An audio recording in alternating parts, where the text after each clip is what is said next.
सरजमीन पर जो हिंदुस्तान ने जुल्म किया है उसका बदला लेने का वक्त आ गया है। Initializing simulation. 89 hostiles confirmed. आदमी दिखाई नहीं दे ऐसा फॉर्मूला, ये कैसे हो सकता है?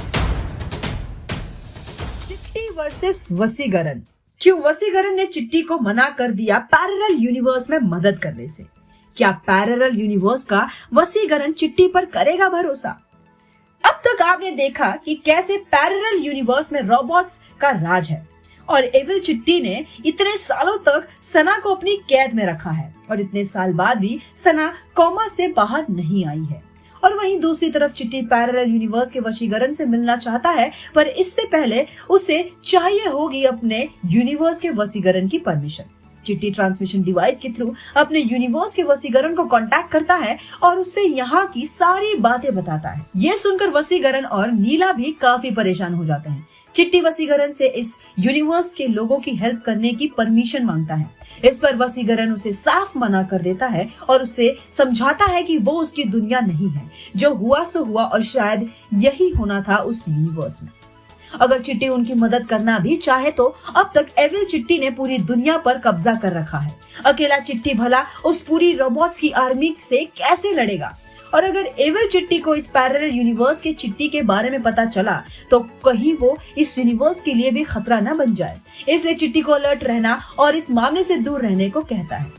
चिट्टी निराश होते हुए वसीकरण की बात मान लेता है, पर उसे पैरेलल यूनिवर्स के वसीकरण से मिलने की बात भी मनवा लेता है। वसीकरण चिट्टी को पैरेलल यूनिवर्स के वसीकरण से मिलने की परमिशन दे देता है, साथ ही उसे ट्रांसमिशन डिवाइस ऑन रखने को भी कहता है।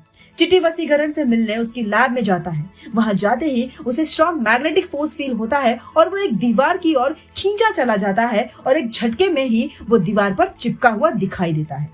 तब वसीकरण सामने आता है। चिट्टी वसीकरण को बताता है कि वो इस यूनिवर्स का नहीं है और वो अच्छा चिट्टी है। इस पर वसीकरण हंसता है और कहता है, पैरेलल यूनिवर्स क्या कहानी बनाई है, मुझे पकड़ने के लिए अब तुम लोग कहानियां भी बनाने लगे। ये कहते हुए वसीकरण चिट्टी के सिस्टम को ऑफ करने की कोशिश करने लगता है। वहीं वसीकरण का असिस्टेंट काफी डरा हुआ वसीकरण को जल्दी करने को कहता है। अगर इस रोबोट का पीछा करते हुए बाकी रोबोट्स आ गए तो उनका बचना नामुमकिन है। साथ ही उन्हें शायद ये लैब भी छोड़ देनी चाहिए, क्योंकि अब शायद रोबोट्स को उनके ठिकाने का पता चल चुका है। चिट्टी उनको फिर से समझाने की कोशिश करता है और उन्हें ट्रांसमिशन डिवाइस के बारे में और पोर्टल के बारे में भी बताता है, पर वसीकरण उसकी कोई बात नहीं मानता और चिट्ठी के सिस्टम को सक्सेसफुली ऑफ कर देता है। इस पर असिस्टेंट वसीकरण को जल्द से जल्द लैब को छोड़कर भागने को कहता है, पर वसीकरण उसे फटकार देता है और कहता है, आखिर हम कब तक इनसे भागेंगे और कहाँ तक भागेंगे? We are not living this time. पहले मुझे पता करना होगा कि आखिर इसमें मेरा सिस्टम ब्रीच कैसे किया और हमें इस जंगल में कैसे ढूंढा। वसीकरण चिट्टी के सिस्टम की जांच करने लगता है और उसे ट्रांसमिशन डिवाइस के बारे में पता चलता है, पर वो इसे एविल चिट्टी की एक साजिश समझकर उसे इग्नोर कर देता है। इस पर पैरेलल यूनिवर्स में वसीकरण और नीला चिंता में पड़ जाते हैं।